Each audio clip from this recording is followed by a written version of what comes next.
What's up, everybody? We're the best physics team. We are going to talk about the topic 1 to 4. Me is topic 1, fluids at rest. Here is my friend Adrian, topic 2, dynamics. Julia, vibrations. And friend 1 with topic 4, waves. Topic 1, fluids at rest. What we can define as a fluid. A fluid is essentially a liquid, but every liquid can be in different states, such as gaseous, liquid, and solid. Everything of that has its own characteristics, such as pressure, density, and that stuff. The liquid state is a little bit more particular. It takes the shape of the container that it's inside. For example, if it's a bottle, it would take the form of a bottle. If it's in a jar, it would take the form of a jar. All stuff like that. Also, the liquid state has the superficial tension. Have you ever seen, for example, The Flash? Oh, a better example, a more quick example. The Incredibles, when Dash it's running through water. That's the fluid that's the superficial tension. It's the moment when the water, the top part of the water is actually solid and you can move in that. For example, some insects such as spiders can move in the superficial tension. We are going to show you a little example, a little experiment that shows some fluids in rest.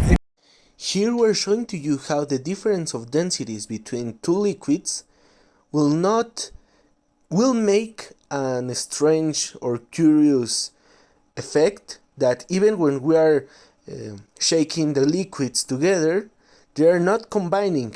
Each of them stays in its own place and they don't combine with each other because they have different densities.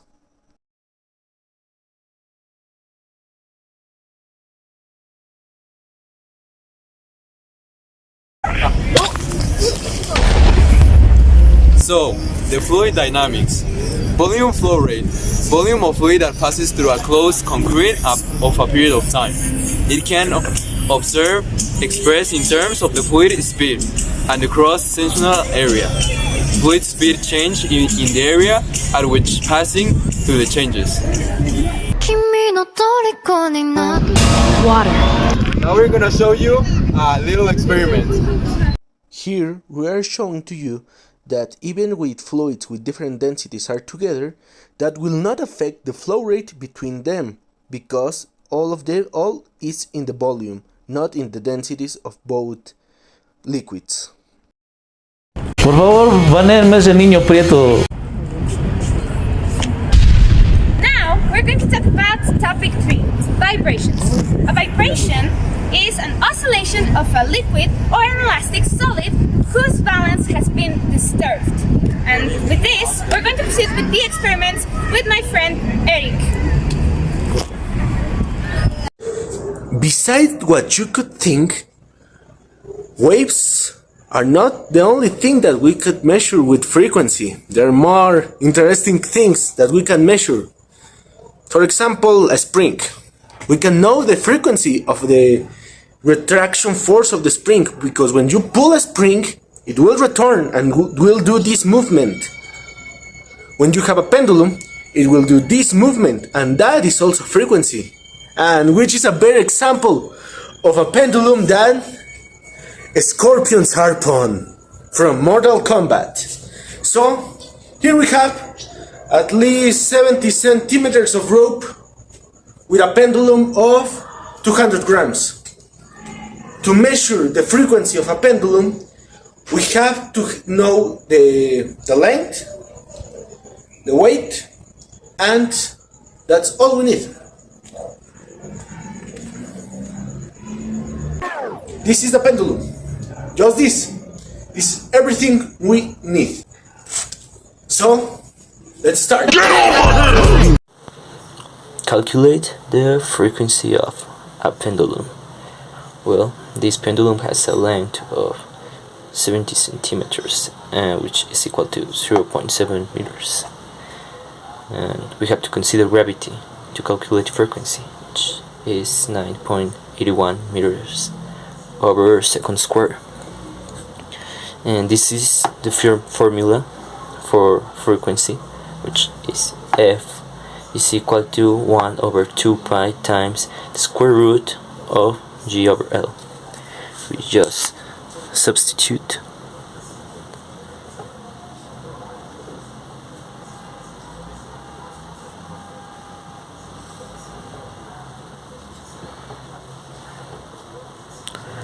This is the gravity.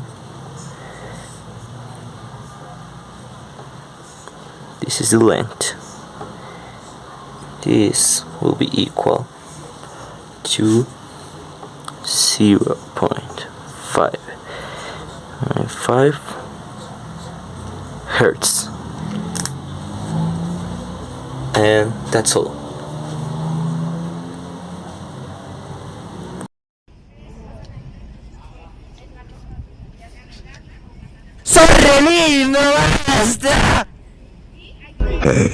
Topic 4. Waves. What is a wave? Well, it's kind of difficult to explain, but as simple as I can, a wave is a medium where sound and a bunch of things travel through, even through the air. There are two types of them, longitudinal and transversal.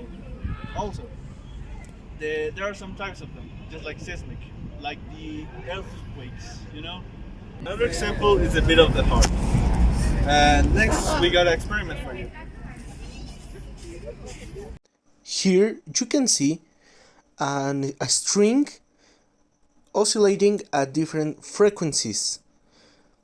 But what we're trying to prove is that frequency doesn't determine the linear density. So we're going to make the calculations. First problem is calculate the linear density of a hypothetical rope.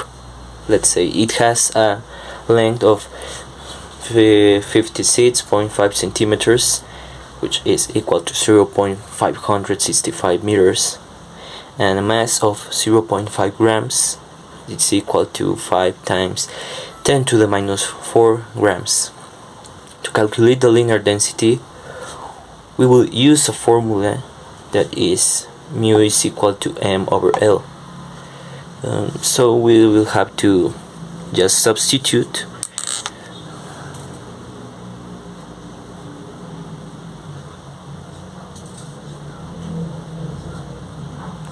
This is the mass, and this is the length of the rope, and this will be equal to 8.849 times to the minus 4 kilograms over meter. And that's all. When Andrew Tate finds out that you don't know about physics. Number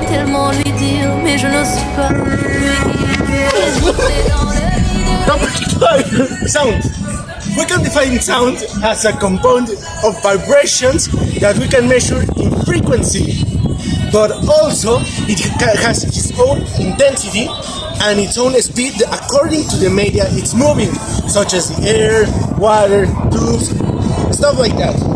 From sound, it can have another topics, like for example the Doppler effect, where it's the relationship in frequency between the receptor and the emisser of a sound. Doppler effect. We will have to calculate the frequency heard by a listener from a source that is moving away. The velocity of the source is 13 kilometers per hour, which is equal to 3.611 meters over second. The frequency of the source is 15 hertz, and the speed of sound is 331 meters over second.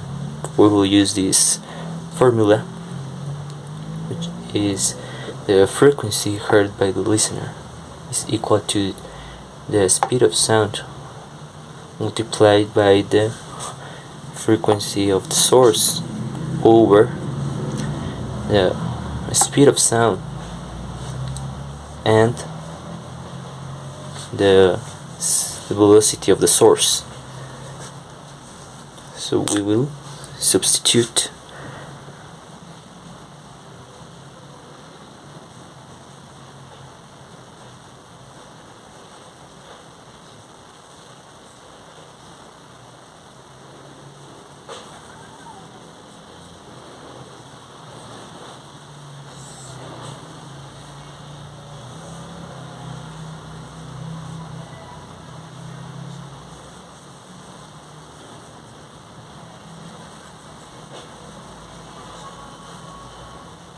and this will be equal to 14.838 Hertz. And that's all. Thanks Thanks for watching. Say hello to my little friend! Thank you so much for watching. Give it a like. Give us a 100% grade. Goodbye, everybody.